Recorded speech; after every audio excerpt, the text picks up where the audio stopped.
भक्तजनों, माताओं, बहनों, सादर जय श्री कृष्ण। हमारे YouTube चैनल में आप सभी का बहुत बहुत स्वागत है। मैं हूं आपके साथ आचार्य धर्मेंद्र शास्त्री। सबसे पहले आपको और आपके पूरे परिवार को पुरुषोत्तम माह की बहुत बहुत शुभकामनाएं और बधाइयां। भगवान श्री लक्ष्मी नारायण जी का भरपूर आशीर्वाद आप सभी के जीवन पर निरंतर बना रहे। आप सभी सुखी रहें, स्वस्थ रहें, व्यस्त रहें और मस्त रहें। निरंतर उन्नति तथा प्रगति को प्राप्त करते रहें। आज हम आपको पुरुषोत्तम मास अधिक मास के महात्म्य 6 की कथा सुनाने जा रहे हैं। यानी पुरुषोत्तम मास अध्याय 6 की 6ठे दिन की कथा सुनाने जा रहे हैं। इस कथा को अंत तक जरूर सुनिएगा और सुनने के पश्चात अधिक से अधिक लोगों को शेयर भी कर दीजिएगा, ताकि इस कथा को सुनकर के सभी पुण्य को प्राप्त कर सके और आपको भी उसका पुण्य भाग जरूर मिल सके। बोलिए श्री गोपाल कृष्ण भगवान की जय, श्री वृंदावन बिहारी लाल की जय। गुरुर् ब्रह्मा गुरुर्विष्णु गुरुर्देवो महेश्वर, गुरुः साक्षात् परब्रह्म तस्मै श्री गुरुवे नमः। श्री अखंड मंडलाकारं व्याप्तं येन चराचरं तत्पदं दर्शितं येन तस्मै श्री गुरुवे नमः। वसुदेव सुतं देवं कंसचाणूरमर्दनं देवकी परमानंदं कृष्णं वंदे जगद्गुरुं। कृष्णाय वासुदेवाय हरये परमात्मने प्रणतः क्लेशनाशाय गोविंदाय नमो नमः। देवकी सुत गोविंद वासुदेव जगत्पते देहि मे तनयं कृष्ण त्वामहं शरणं गतः। सच्चिदानंद रूपाय विश्वोत्पत्त्यादि हेतवे तापत्रय विनाशाय श्री कृष्णाय वयं नमः। यं प्रव्रजन्तमनुपेतमपेत कृत्यं द्वैपायनो विरह कातर आजुहाव। पुत्रेति तन्मयतया तरवोऽभ्यनदोस्तं सर्वभूत हृदयं मुनिमानतोऽस्मि। कस्तूरी तिलकं ललाटपटले वक्षस्थले कौस्तुभं नासाग्रे वरमौक्तिकं करतले वेणुः करे कङ्कणं। सर्वाङ्गे हरिचन्दनं सुललितं कंठे च मुक्तावलिं गोपस्त्री परिवेष्टितो विजयते गोपाल चूड़ामणिं। फुल्लेन्दीवर कांतिमिन्दु वदनं वरहावतं सप्रियं श्रीवत्साङ्कमुदार कौस्तुभधरं पीताम्बरं सुंदरं। गोपीनां नयनोत्पलार्चिततनुं गोपसंघावृतं गोविन्दं कलवेणुवादनपरं दिव्यांगभूषणं भजे। वरहापीडं नटवरवपुः कर्णयो कर्णिकारं बिभ्रद्वास कनककपीशं वेजयन्तीं च मालां। रन्ध्रान् वेणोर्धरसुधया पूरयन् गोपवृन्दैः वृन्दारण्यं स्वपदरमणं प्राविशत गीतकीर्तिः। करारविन्देन पदारविन्दं मुखारविन्देन विनिवेशयन्तीं वटस्य पत्रस्य पुटेशयानं बालं मुकुन्दं मनसा स्मरामि। जय जय श्री राधारमण, जय जय नवल किशोर, जय गोपी चित चोर प्रभु, जय जय माखन चोर। मात मेरी श्री राधिका, पिता मेरे घनश्याम, इन दोनों के चरणन में मेरा बारंबार प्रणाम, मेरा बारंबार प्रणाम, मेरा बारंबार प्रणाम। मोहिनी मूरत श्याम की वो मन रही समाय, जो मेहंदी के पात में लाली रही समाय। धन यौवन एक दिन उड़ जाएंगे जैसे उड़े कपूर। मन मूरख तू राम भज क्यों चाटे जगधूर। राम कृष्ण दो एक है अंतर नहीं निमेष। इनके नयन गंभीर है उनके चपल विशेष। बोलिए श्री वृंदावन बिहारी लाल की जय, गोपाल कृष्ण भगवान की जय, श्री द्वारकाधीश भगवान की जय, श्री गिरिराज धरण की जय, श्री गोवर्धन नाथ भगवान की जय, श्री बालकृष्ण लाल की जय, श्री श्याम सुंदर यमुने महारानी की जय, जगत गुरु श्री वल्लभाधीश की जय, श्री गोसाई जी परम दयाल की जय, श्री गुरुदेव की जय, लाडले लाल की जय, आज के आनंद की जय। प्रत्येक 3 वर्ष में एक अतिरिक्त माह का प्रागट्य होता है, जिसे अधिक मास या पुरुषोत्तम नाम के पुकारा जाता है। और इस महीने आप जो भी कर्म करेंगे वो आपके जीवन में करोड़ों गुना अधिक फल प्रदान करेंगे, क्योंकि पुरुषोत्तम मास स्वयं भगवान का स्वरूप माना गया है। और इस महीने सर्वप्रथम सुबह ब्रह्म मुहूर्त में स्नान करना चाहिए। यदि आप कोई भी दान पुण्य या पूजा पाठ नहीं करते हैं और केवल स्नान करके कथा का श्रवण कर लेंगे तो भी आपको पुरुषोत्तम मास का पूरा पुण्य मिलेगा। और यदि आप स्नान करने के बाद नारायण तारायण और पारायण करेंगे तो आप महान पुण्य के भागी होंगे। नारायण का अर्थ होता है जब हम स्नान करके पृथ्वी के साक्षात देवता सूर्य नारायण को जल अर्पण करते हैं, उसे नारायण कहा जाता है। और जब ब्रह्म मुहूर्त में तारों का दर्शन होता है और तारों का दर्शन करते समय तारों को अर्घ प्रदान करेंगे तो उसे तारायण कहा जाता है। और भगवान की कथाओं का श्रवण करना, भगवान की कथाओं का पठन पाठन मनन करना, इसे पारायण कहा जाता है। पुरुषोत्तम मास में तुलसी जी के यहां जल चढ़ा करके और शुद्ध घी का दीपक जलाना चाहिए। अपने घर के मंदिर में दीपक जलाएं, मुख्य द्वार पर दीपक जलाएं, गौशाला में दीपक जलाएं, शिवालय में देवालय में दीपक जलाएं और पीपल के पेड़ के पास, आंवले के पेड़ के पास दीपक जलाएं। और ब्राह्मण को भोजन करवाएं। भोजन नहीं करवा पाते हैं तो भोजन की सामग्री का दान करें या फिर उनको भोजन के निमित्त कुछ नगद राशि दान कर सकते हैं। ब्राह्मण को वस्त्र दान करे, अन्न दान करे और कांसे के बर्तन में मालपुआ का दान करे, तांबे के पात्र का दान करे, गौ दान करे, अन्न दान करे और जो भी आपसे बन पड़े वो पुरुषोत्तम माह में आपको दान करना ही चाहिए। पुरुषोत्तम माह में सत्य भाषण करे, झूठ न बोले, अधिक से अधिक भगवान का भजन तथा कीर्तन करे, अपने मन को पवित्र रखे, शुद्धता सात्विकता के साथ में पूरा महीना व्यतीत करे। दाढ़ी कटिंग शेविंग न करवाएं। यदि आपने कोई संकल्प लिया है तो नाखून भी न काटे, पृथ्वी पर शयन करे, एक समय भोजन करे और यदि संभव नहीं हो पाए तो 2 समय भोजन भी कर सकते हैं, लेकिन शुद्ध और सात्विक भोजन करें। लहसुन प्याज मांस मदिरा, मसूर की दाल, कटहल की सब्जी, उड़द का प्रयोग भोजन में बिल्कुल न करें। और इस महीने आप ब्रह्मचर्य व्रत का पालन करते हुए भगवान का अधिक से अधिक भजन करे, कीर्तन करे, जप करे और जितना हो सके दान करे, पुण्य करे, अच्छे कर्म करे, श्रेष्ठ कर्म करे तो निश्चय ही आपको अनंत गुना, करोड़ों गुना पुण्य फल की प्राप्ति होगी और आपको फिर से 84 लाख योनियों में भटकना नहीं पड़ेगा। आप यदि पुरुषोत्तम माह के समस्त पुण्यों को प्राप्त कर लेते हैं तो आप निश्चित मानिएगा कि आपको परम धाम की प्राप्ति होगी, वैकुंठ धाम की प्राप्ति होगी, गोलोक धाम की प्राप्ति होगी। और आपके पितर यदि कोई नरक में चले गए हैं उनका भी मोक्ष हो जाएगा।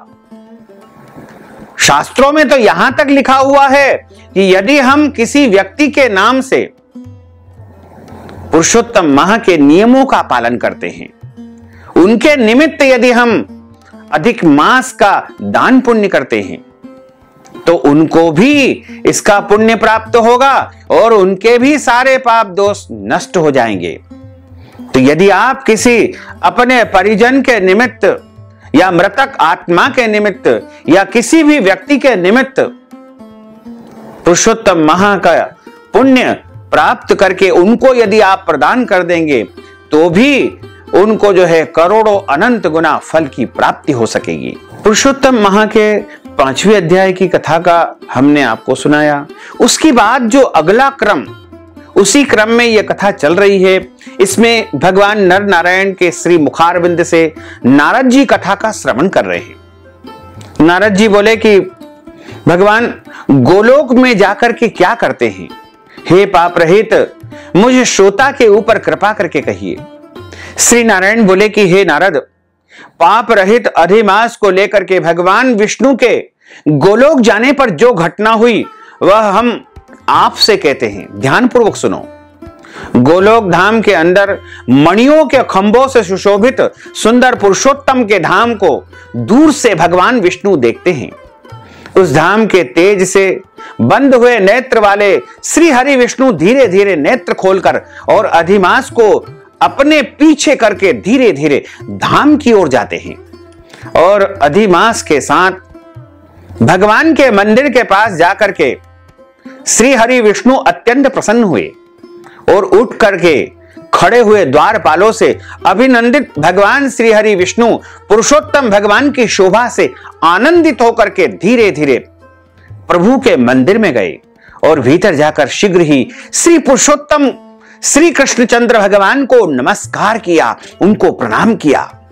गोपियों के मंडल के मध्य में रत्नमय सिंहासन पर बैठे हुए प्रभु श्री कृष्ण को नमस्कार करके पास में खड़े हुए भगवान श्री हरि विष्णु मधुर वाणी से बोले, गुणों से अतीत हे गोविंद, हे अद्वितीय, हे अविनाशी, हे सूक्ष्म विकार रहित, हे विग्रहवान, गोपों के वेश के विधायक, छोटी अवस्था वाले, शांत स्वरूप, गोपियों के पति, बड़े सुंदर, नूतन मेघ के समान श्याम, करोड़ों कामदेव के समान सुंदर, वृंदावन के अंदर रास मंडल में बैठने वाले पीत रंग के पीतांबर से सुशोभित, सौम्य, भवों के चढ़ाने पर मस्तक में 3 रेखा पड़ने से सुंदर आकृति वाले, रास लीला के स्वामी, रासोत्सव, रास लीला में रहने वाले, रास लीला करने में सदा उत्सुक, 2 भुजाओं वाले, हे मुरलीधर,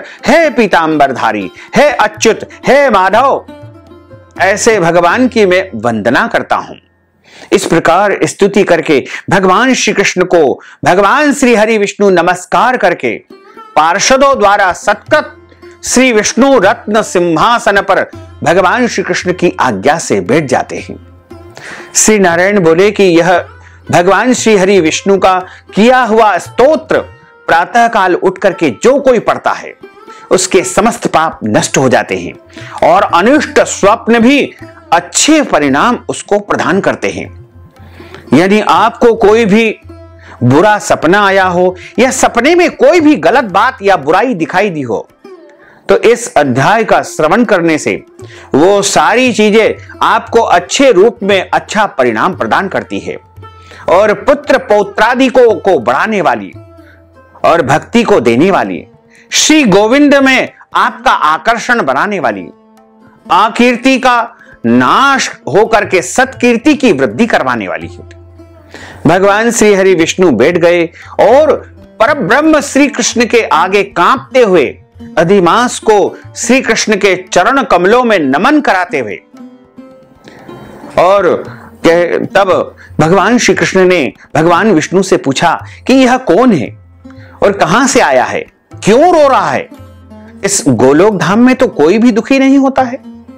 इस गोलोक में रहने वाले तो सर्वदा आनंद में मग्न रहते हैं और परमानंद को प्राप्त करते हैं। ये लोग तो स्वप्न में भी दुष्ट वार्ता या दुख भरा समाचार कभी नहीं सुनते हैं। अतः हे विष्णु, यह क्यों कांप रहा है और आंखों से आंसू क्यों बहा रहा है?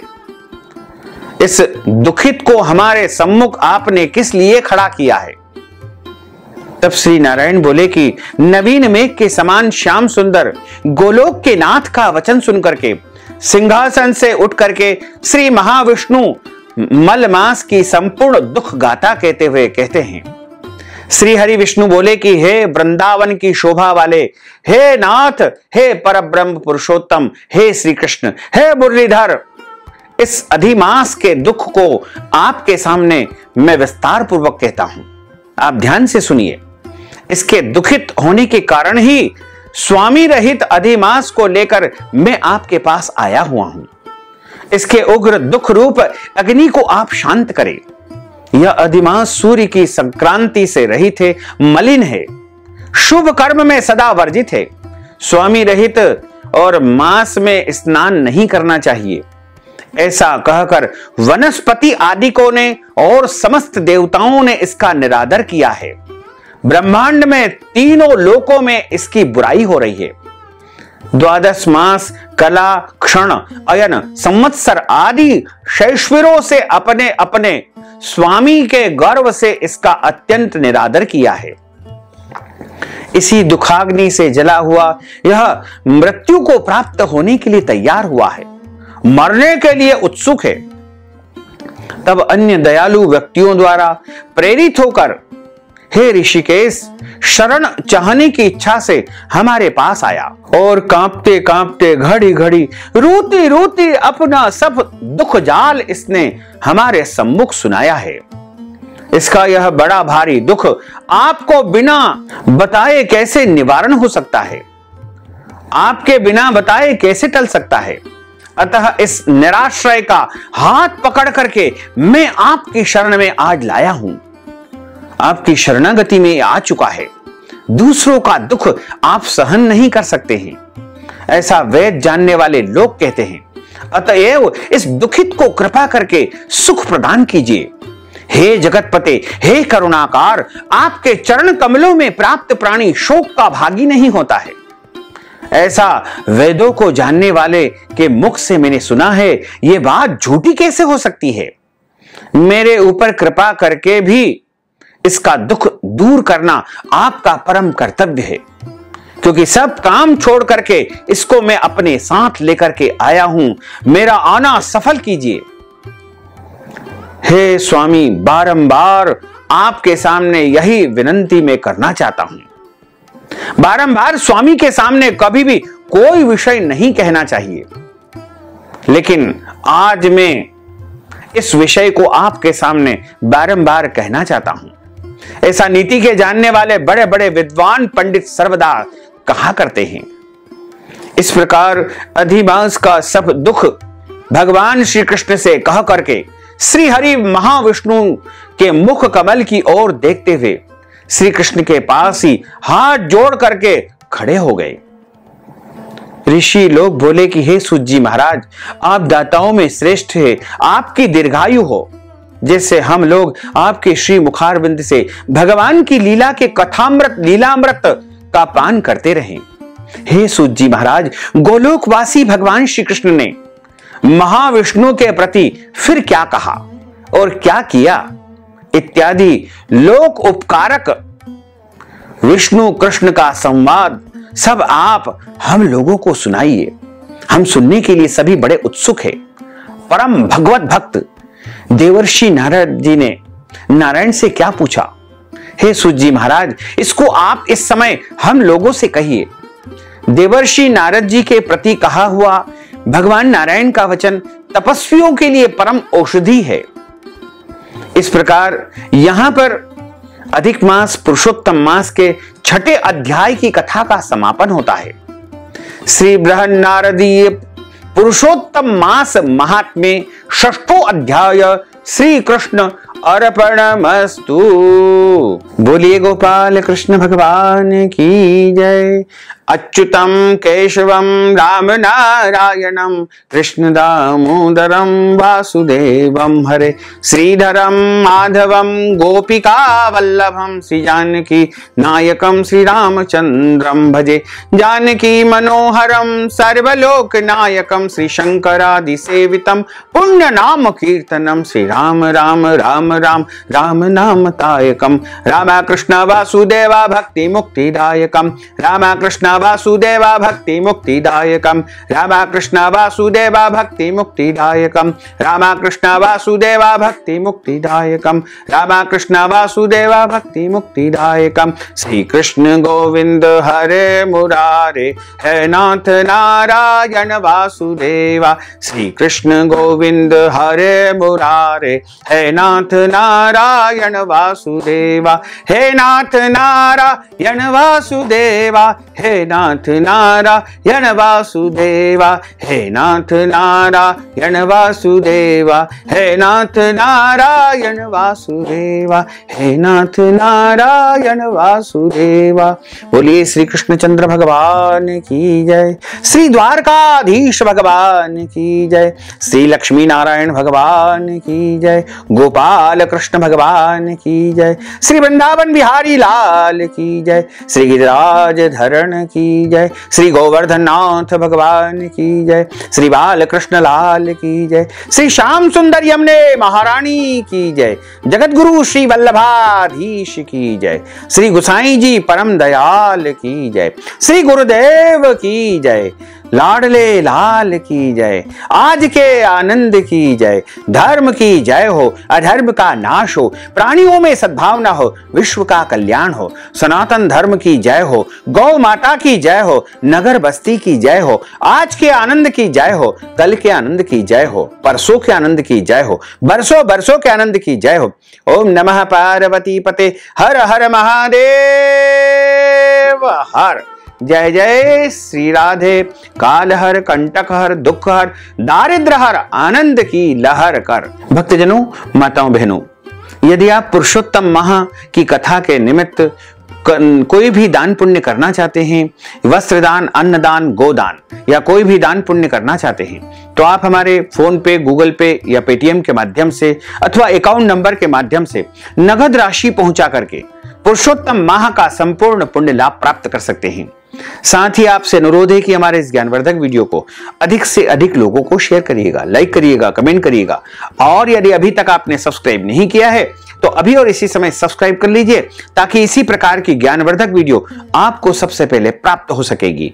आपको और आपके पूरे परिवार को सादर जय श्री कृष्ण, सादर धन्यवाद।